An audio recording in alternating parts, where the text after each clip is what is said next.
ఎర్రగొట్టే కారం రంగు రుచి ఆచి కారం పొడి. పెద్దపల్లి జిల్లా గోదావరి ఖని పట్టణ చౌరస్తాలో అభివృద్ధి సుందరీకరణ రోడ్ల ఆక్రమణ పేరుతో మళ్లీ కూల్చివేతలు మొదలయ్యాయి. దీంతో అక్కడున్న చిరు వ్యాపారులు రోడ్డున పడ్డారు.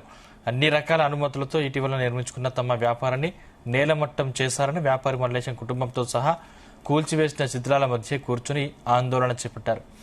ఎలాంటి ముందస్తు నోటీసులు లేకుండా తమ బతుకు తెరువును మట్టిలో కలిపారంటూ కూల్చివేసిన ప్రాంతంలోనే బైఠాయించారు. ఎమ్మెల్యే రాజ్ ఠాకూర్, మక్కన్ సింగ్ అనుచరులు దాసరి విజయ్ ఇష్టానుసారంగా ప్రవర్తిస్తున్నారని మల్లేశం భార్య లలిత ఆవేదన వ్యక్తం చేసింది. రూపాయి పోగేసి తన బిడ్డ పెళ్లి కోసం దాచుకున్న డబ్బుతో అనుమతితో ఇటీవల గదిని నిర్మించుకున్నామని రోధిస్తూ అంటుంది. తమను ఎవరూ కాపాడటం లేదని ఆవేదన వ్యక్తం చేస్తుంది.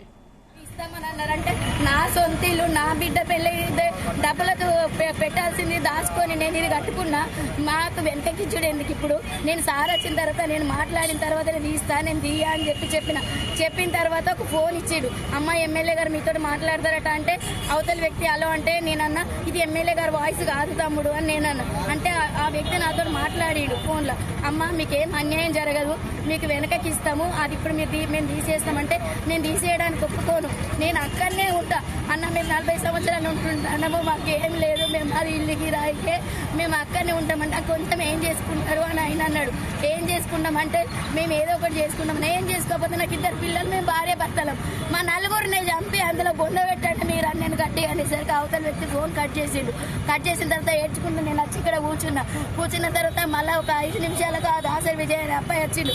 మీరు ఎక్కడున్నారో ఆ అబ్బాయి ఎక్కడ నిల్చున్నాడు, నేను ఇక్కడనే కూర్చుంటే అమ్మాయి ఏమంటావు అని అన్నాడు. ఏం ఎందుకంటా నేను అని నేను గట్టిగానే మాట్లాడు. ఏం ఎందుకంటే అంటే ఇది తీసేస్తామన్నారు. ఎందుకు తీసేస్తావు నువ్వు కొట్టినట్టు ఒక జేసీబీ తీసుకొచ్చి ఇక్కడ పెట్టిండు. ఆ అబ్బాయికి తెలుగు రాదట.